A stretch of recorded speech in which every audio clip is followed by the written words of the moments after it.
Narcissists are not sick, they're evil. They're selfish, they are liars. They manipulate you to serve their interests. They don't make mistakes, they make calculated moves. Everything they do is deliberate, designed to control, confuse, and to consume. They will study your weaknesses, mirror your desires, and pretend to be everything you've ever wanted just to hook you in. And once you're caught in their web, the mask begins to slip. They isolate you. They drain your energy, your confidence, your joy. They twist your words, they gaslight your reality, and condition you to doubt your own instincts. They will shame you for speaking up. They will punish you for having needs. And praise you only when you're broken enough to be easily controlled. Their love is a lie. Their affection is a tool. And their apologies are just merely a trap. There's 4 phases to the narcissistic abuse cycle. The first is the idealization phase. It's a phase where the narc provides immense flattery, excessive attention, and they do this to appeal to your heart. It weakens your defense mechanisms and allows you to be drawn into a whirlwind of romance without even realizing it.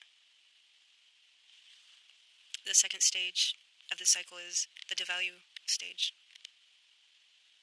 So that admiration, it ceases to exist, and it is slowly replaced by verbal and emotional abuse, sometimes physical. This phase is characterized by cruel, degrading, and condescending remarks, often disguised as jokes and sarcasm. Victims feel confused, they doubt themselves, and develop low self-esteem. The third phase is where the victim's usefulness to the abuser has ceased. It's called the discard phase. And the abuser has found somebody new. And they'll lie to you and say that that's not true. They'll dead-ass lie to you and tell you that you're making shit up. Just know to believe your intuition over these pathological liars. They're evil. So they found somebody else to replace you, to fulfill all of their needs, and they don't need you anymore. You, the victim, will be tormented and thrown away, as if all the love that was shared between you two never even existed. And that was very brutal. Happened twice to me. Probably more often than what I'd like to admit. It happened more than that, but regardless, the final stage is the Hoover stage. It's when the narcissist attempts to draw you back into the abusive relationship, literally by any means necessary. They'll rage, they'll beg, they'll cry, they'll guilt trip, they'll project, they'll blame shift, they might even get physical with you. And it's guaranteed that if you ignore their advances, they're going to try to destroy you in any way possible. Narcs often pause their abuse with intermittent periods of seeming kindness and warmth. And no, you're not stupid for staying for so many years.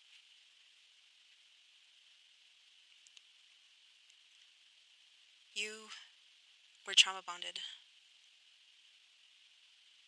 and you were conned into constantly trying to make them happy. Then when they turn abusive again, you may believe you deserved it. And that's what happened to me. It was a never-ending cycle. What I learned about the evil tactics of a narcissist and how they try to dominate you, and how their constant need for attention and validation, and seeking out a stream of supply. They dominate and thrive on controlling others. Besides receiving that constant attention, compliments, and praise, my ex, that's why he had his podcast, and he became all consumed by it. In many of his podcasts, there's evidence of him being aggressive and abusive towards other people. In real life, he was aggressive and abusive towards me. and the kids and random people, where he would get into fights with. More often than not, it was road rage. He was always intentionally negative. Always. He got a kick out of exploiting me and the others. The kids. For a while there, he was very addicted to tobacco and alcohol. I know in his mind, he loves the feeling of being powerful and dominant, and he uses intimacy. And he's very crude. He has no respect. When you're his supply, his main source supply, he will abuse you in the worst types of ways. And he uses his puppet master, his sister, mostly. And they feed off of each other's emotional energy. It's very negative.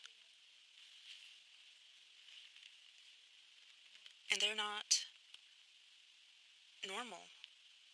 They do not have the ability to feel empathy like normal people do. And they actually thrive in seeing people suffer. They're highly envious people. And the narc and his enablers, they get a sense of satisfaction when the narc hurts you. It's really sadistic. They enjoy seeing you hurt. It's so disgusting. I'll never in my whole life tell my kids what role their aunt played in the destruction of this family I try to build up. She's pure evil. She's as nasty, and I can call her so much worse than what her brother is. She'll get what's coming to her. I know she will. And it's these types of people who have been in close proximity to the narcissist that they'll enable that ugliness. And they're aware of the wrath that this narc has and takes it out on his family, but they don't care. It's very animalistic.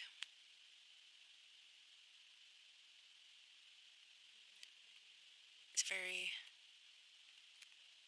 hard to explain to normal, everyday people with empathy to try to wrap their minds around how treacherous and toxic a narcissist and his family, his enablers, my haters, truly are. And it does make the victim sound crazy sometimes when you try to explain the personal experience that you had with the narc. And one way I'm learning how to explain my experience is by simply pointing out the trail of chaos always following behind him. He can never be happy. He can never have anything good. It's only temporary.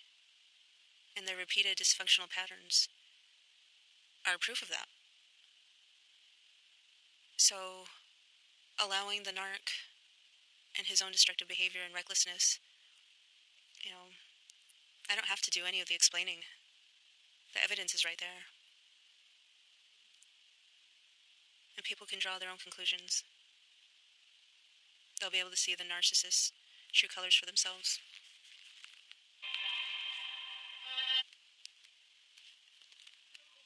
And narcissistic abuse is trauma. It is suffering at the hands of somebody who can leave you with PTSD or see PTSD and disassociation.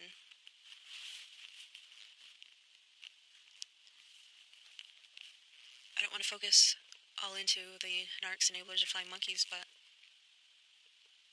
again, my haters, you guys will get what's coming to you. You're so fucking sadistic, and you find joy in knowing that you helped the narc attack and abuse me. You lied for him. You helped with the smearing of my name and trying to ruin my reputation by creating all these lies over the years. You try to bully me, but not to my face. Oh, no. You don't have the balls for that. You just do it behind closed doors because you're a little rat. You don't have the guts to even talk to me. I find it hilarious. But in the end, it's me who's straight up will stand up to all y'all. And I'll stand up to the narc. He's afraid of me. I stood up to him for all the physical, mental, emotional abuse he brought upon me and the kids. And he knows of all the toxic behaviors that he's done. So come forward. Or are you going to hide in your little hole, as you always do, in Magna? Who are you? I'm nothing but a slimy, raggedy rat. Disgusting pieces of shit. Come at me. Come at me.